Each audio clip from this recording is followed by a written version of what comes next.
आज़म खान और उनकी बीवी तंजीन फ़ातिमा और उनके बेटे अब्दुल्ला आज़म को 2019 के फेक बर्थ सर्टिफिकेट केस में 7 साल की सज़ा सुनाकर सीधा जेल भेज दिया गया है, जिसके बाद आज़म खान ने कहा है कि यह फ़ैसला है इंसाफ नहीं है। आप ज़रा ख़ुद पहले आज़म खान की ही ज़ुबानी सुनिए। फैसले में फ़र्क होता है, ये फैसला हुआ जी, तो क्या फैसले के खिलाफ आप इसमें अपील करेंगे? विचार करेंगे, हमारे वकील लोग करेंगे विचार इसमें। तो क्या लगता है सजा पे आपको ज़्यादा दिखती है? कल से ही पूरे शहर को मालूम था, आपके छोटे चैनल्स पर चलने लगा था कितनी सज़ा होनी है, क्या कहें इससे ज़्यादा। तो आप सब ने सुना कि आज़म खान ने साफ ये बात कही है कि इंसाफ और फैसले में फ़र्क होता है। ये फ़ैसला हुआ है, इंसाफ नहीं। अब बात करते हैं कि समाजवादी पार्टी के नेता अखिलेश यादव जी ने आज़म खान की गिरफ़्तारी और 7 साल की सज़ा पर क्या बयान दिया है। आप ज़रा पहले ख़ुद अखिलेश यादव की ही ज़ुबानी सुनिए कि उन्होंने इस गिरफ़्तारी पर क्या कहा है। आज़म खान साहब के ऊपर लगातार इसी तरह का हमला हो रहा है और बड़ी साजिश की वजह से उनके साथ इस तरह का व्यवहार हो रहा है। बीजेपी के नेता और कुछ बाहर से लाए हुए अधिकारी ये उनके साथ साजिश पहले दिन से करते रहे। और ये बात हो सकता है मैं गलत कहूं, हो सकता है लोग मेरे पे टिप्पणी करें, लेकिन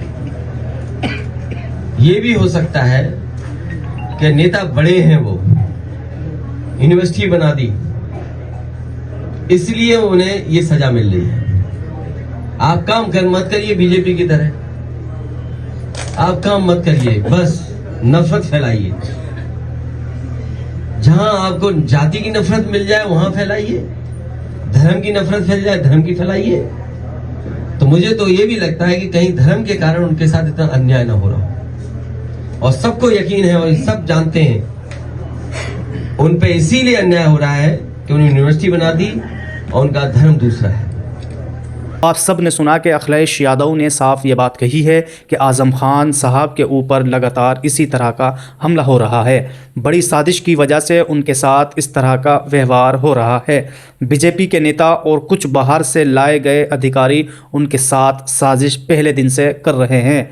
माननीय अखिलेश यादव ने ये बात भी कही है कि आज़म खान साहब का धर्म दूसरा है, इसलिए उन पर इस तरह का इल्ज़ाम लगाया जाता है और उनके ख़िलाफ़ साजिश की जाती है। यानी इस पर अखिलेश यादव ने खुलकर ये बात कही है कि आज़म खान को सिर्फ़ और सिर्फ मुस्लिम होने की वजह से सज़ा दी जा रही है।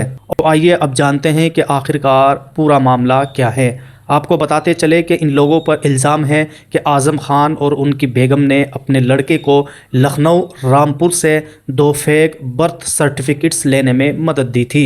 चार्जशीट के मुताबिक रामपुर बल्दिया के जारी करदा सदाकतनामा पैदाइश में अब्दुल्ला आज़म की तारीख़ पैदाइश जनवरी 1993 दर्ज है, जबकि लखनऊ से जारी दूसरे सर्टिफिकेट में ये तारीख़ 30 नवंबर 1990 है। इस तरह का इल्ज़ाम कोर्ट में साबित किया गया है। बहरहाल पूरा मामला यह है कि इन तीनों को फेक बर्थ सर्टिफिकेट्स में मुल्जिम ठहराकर 7 साल की सज़ा सुनाकर सीधा जेल भेज दिया गया है।